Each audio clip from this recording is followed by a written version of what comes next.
माझं गाव बदलत आहे. टाकळी प्रचा जळगाव चांदवड महामार्गावरील शहराच्या सीमारेषांमध्ये या गावचा रहिवास मिसळला आहे. तालुक्यातील सर्वाधिक मोठी ग्रामपंचायत येथे असून टाकळी प्रचा म्हणजे भाजपचा बालेकिल्ला असे या गावचे रिपोर्ट कार्ड आहे. गावात विविध जाती धर्माचे लोक राहतात. नोकरदार वर्गाचा मोठा रहिवास आहे. गावात हनुमान, गणेश, सप्तशृंगी देवीचे मंदिर असून महानुभाव पंथाची भक्ती परंपरा देखील जोपासली जाते. आमदार मंगेशदादा चव्हाण यांनी टाकळी प्रचा गावाला विकासाचा चेहरा दिला आहे.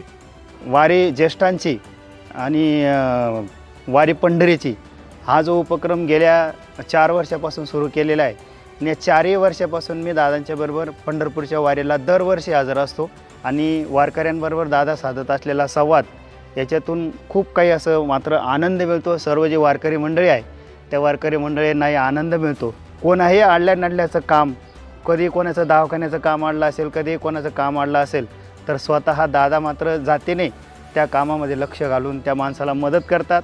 जसं ज्या पद्धतीने वारकरी विठ्ठलाशी गाराणं मांडतो त्याच पद्धतीने जो आडला नडलेला परिस्थितीने पिसलेला माणूस दादांच्या घरी गेल्यानंतर दादांकडून आज कोणतेही मनुष्य माझ्या मते निराश होऊन येईल असं आजपर्यंत तरी मला वाटत नाही. चांगल्या प्रकाराचा एक विकास नवे माझ्या मते माझं एवढं आयुष्य गेलं, एवढ्या आयुष्यभरामध्ये एवढा दमदार आमदार, एवढा कामाचा झंझावात असणारा आमदार मी माझ्या आयुष्यामध्ये पहिल्यांदा बघितल्या. विविध विकास कामांसाठी निधी मिळाल्याने गावाची प्रगती होत आहे. टाकळी प्रचा शिवारातील 269 शेतकऱ्यांच्या खात्यात खरीप दुष्काळी अनुदान 44.90 लाख रुपये जमा करण्यात आले आहेत. टाकळी प्रचा येथील तलाठी कार्यालयाचे बांधकाम 30 लाख रुपये निधीतून पूर्ण झाले आहे. विठ्ठल मंदिराजवळ 20 लाख रुपयांच्या निधीतून सभा मंडपाचे बांधकाम झाले आहे. सप्तशृंगी मंदिराजवळील सभा मंडपासाठी 20 लाख रुपये खर्च करण्यात आले आहेत. वाणी समाज मंगल कार्यालयाकडे जाणारा रस्ता 20 लाख रुपये निधीतून सुधारण्यात आला आहे. वामन नगर जवळील रस्त्याचे खडीकरण 15 लाख रुपयात पूर्ण झाले आहे. खरजई रेल्वे गेट जवळील खुल्या जागेवर 15 लाख रुपयांच्या निधीतून जॉगिंग ट्रॅक व अनुषंगिक कामे झाली आहेत. पेवर ब्लॉक बसवण्याचे काम 10 लाख रुपये निधीतून पूर्ण झाले आहे. जिजाऊ नगरहून दलित वस्तीकडे नवीन अंगणवाडीपर्यंत रस्ता सुधारणा 10 लाख रुपये निधीतून झाली आहे. खरजई रोड लगत क्रॉसफिट ओपन जिम बसवण्याचे काम 6.50 लाख रुपये खर्चून पूर्ण झाले आहे. सचिन महाजन यांच्या घरापासून शिवशक्ती नगरच्या पाटीपर्यंत भूमिगत गटार बांधकाम 5 लाख रुपयात झाले आहे. खरजई रस्ता व सैनिक कॉलनी रस्त्याचे खडीकरण 10 लाख रुपये निधीतून पूर्ण झाले आहे. शिवशक्ती नगरातील रस्ता काँक्रिटीकरण 10 लाख रुपये निधीतून पूर्ण झाले आहे. गणपती मंदिराजवळील ओपन स्पेस जागेसाठी वॉल कंपाऊंड 10 लाख रुपये खर्चून करण्यात आले आहे. माऊली हॉस्पिटल ते बोरसे यांच्या घरापर्यंतचा रस्ता 10 लाख रुपये निधीतून काँक्रिटीकरण करण्यात आले आहे. जीएस सोसायटी सभागृहाचे बांधकाम 5 लाख रुपये निधीतून पूर्ण झाले आहे.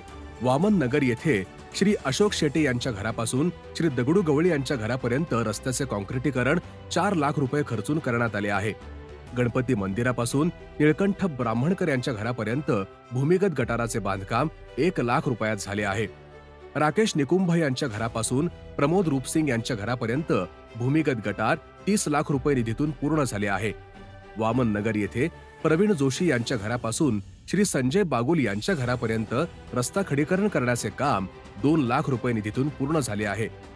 जीएस सोसायटी खरजई रोड येथे शौचालय गृह बांधण्यासाठी 1 लाख रुपये खर्च करण्यात आले आहेत. प्रादेशिक पाणी पुरवठा योजना 25 कोटी रुपयांच्या निधीसह प्रगतीपथावर आहे. टाकळी प्रचा येथे 40 लाख रुपयांच्या निधीतून सभामंडपाचे बांधकाम सुरू आहे. खरजई नाका ते रेल्वे गेट पर्यंत मुख्य रस्ता व ग्रामपंचायत कार्यालयाकडे जाणाऱ्या दोन्ही रस्त्यावर पथदिवे बसवणे 30 लाख रुपयांच्या निधीतून प्रगतीपथावर आहे. संभाजीनगर फलकापासून नाभिक समाज मंदिरापर्यंत रस्त्याचे 15 लाख रुपये खर्चून काँक्रिटीकरण केले जात आहे. संत सावतामाळी भवनाचे बांधकाम 40 लाख रुपयांच्या निधीतून करण्यात येणार आहे. रस्ता सुधारणा व अनुषंगिक कामे 10 लाख रुपयात पूर्ण केली जातील. पाटणा देवी ते टेकवडे रस्त्याचे काँक्रिटीकरण हायब्रिड एन्युटी अंतर्गत 150 कोटी रुपये खर्चून होणार आहे. चाळीसगाव शहराजवळ करगाव रोड रेल्वे बोगद्याजवळ 11 kV लाईन 22.64 लाख रुपये खर्चून बसवली जाणार आहे. तुळसाई नगर येथील गटार बांधकाम 20 लाख रुपयांच्या निधीतून होणार आहे. वामन नगर करगाव गणपती रस्ता लगत पथदिवे बसवणे 20 लाख रुपयात होणार आहे. शहीद विशाल पवार यांच्या स्मरणार्थ स्मारक बांधण्यासाठी 20 लाख रुपये खर्च करण्यात येणार आहेत. पंतप्रधान नरेंद्र मोदी यांनी गावखेड्यातील नागरिकांचे जीवनमान उंचावण्यासाठी विविध योजना सुरू केल्या आहेत. आमदार मंगेशदादा चव्हाण यांनी अशा योजनांची प्रभावीपणे अंमलबजावणी केली आहे. त्यामुळे मंगेशदादा चव्हाण हे दुसऱ्यांदा विजयी होऊन विधानसभेत पोहोचतीलच, असे टाकळी प्रचाचे ग्रामस्थ खात्रीपूर्वक सांगतात. कर्तृत्ववान मनुष्य, आतापर्यंत 2-3 पंचवार्षिक भोगलेला इस्मानने सुद्धा काही 40 गावाची प्रगती केली नाही. दादा आल्यापासून बरेचसे काही कामं होत आहेत. आम्हाला सभागृह दिलं, तसं अनेक गावांना त्यांनी मंदिरांना सभागृह दिलेले आहे. दादांच्या नियोजनातून भरपूर काही कामं होत आहेत. दादांना पुन्हा मतदान करून, भरघोस मतदान करून निवडून द्यावं, ही माझी ईश्वरचरणी प्रार्थना. म्हणून गावकरी म्हणतात, कहो दिल से मंगेशदादा आमदार फिरसे. शेतकऱ्यांचा खरा हा मित्र मंगेशदादा शेतकरी पुत्र.